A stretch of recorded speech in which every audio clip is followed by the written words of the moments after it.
नमस्कार. आज वैशाख कृष्ण अष्टमी.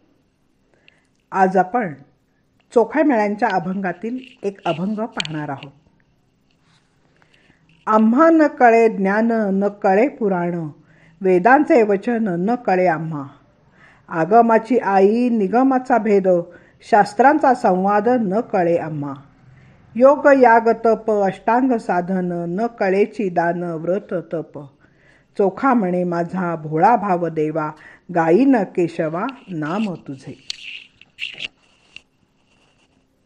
संत चोखा मेळा मोठा भक्त म्हणून प्रसिद्ध पावला. ज्ञानदेव नामदेवांच्या प्रेमात विसावला. त्याच्या विठ्ठल भक्तीमुळे त्याने हीन जातीत जन्माला आल्याने येणारी दुःखे पचवली. संसारात येणारी दुःखे त्याने एका विठ्ठल चिंतनाने दूर केली. याचा अर्थ चोखोबांच्या आध्यात्मिक दृष्टीचा प्रमुख पैलू त्याचे विठ्ठलाचे नामस्मरण हा आहे. नामाचा आठव हेची सोपे वर्म, असे जाणून ते निवांत बसून काया वाचा मने सहित विठ्ठलाचे चिंतन करीत अहोरात्र नामचिंतनात राहू लागल्याने पांडुरंग ही चोखोबांना वश झाले. चोखा मेळ्याची करणी तेने देव केला ऋणी, हे जनाबाईंचे शब्द अगदी खरे आहेत. कारण त्यांच्यासारखा नामभक्तीचा कळवळा असल्यावर बिचारा पांडुरंग तरी काय करेल. देवच काय, ज्ञानदेव नामदेव जनाबाई सगळे चोखोबांच्या भक्तीला भुलले. त्यामुळे ते सर्वांचे प्रेम विषय बनले. खरेच आहे, नामाने ज्याचे जीवन भरून गेले आहे तो सर्वांचा तीर्थस्वरूप होणारच. इतकेच नव्हे तर तो सर्व तीर्थांचे माहेरघर होऊन जातो. धन्य धन्य ते शरीर, तीर्थव्रतांचे माहेर, असे संतांचे म्हणणे सत्य आहे. अनेकांना तीर्थक्षेत्रांची जरुरी वाटते. नदीचे स्नान हवे असते, पण तीर्थक्षेत्रे हिंडून व गंगागोदेत स्नान करून शुद्ध आणि बुद्ध होता येत नाही. त्यासाठी भगन नाम हेच तीर्थ आवश्यक असते.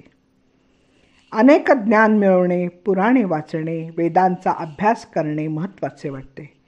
श्रुती आणि वेदांचे अध्ययन करण्यात रस असतो.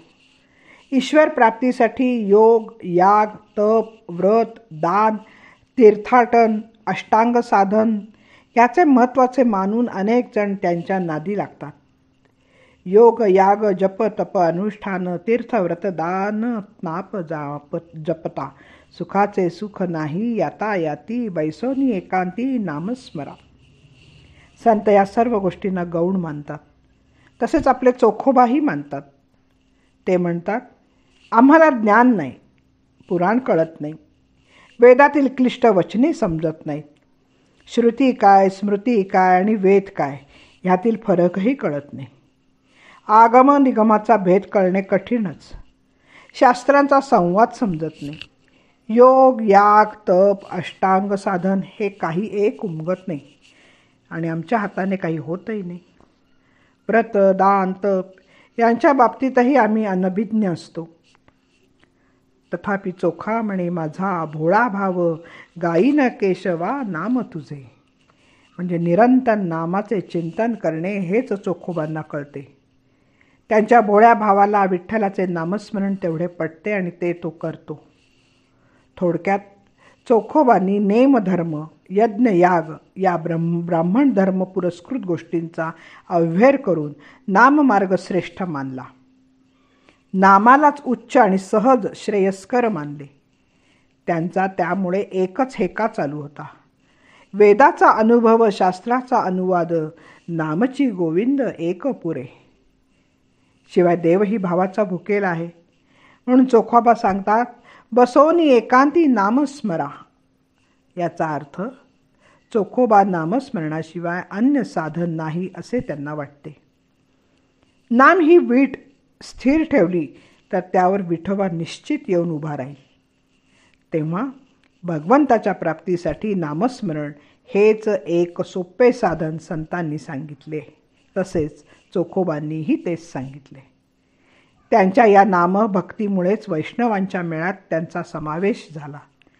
त्याच्या नामभक्तीला सर्वजण भुलले.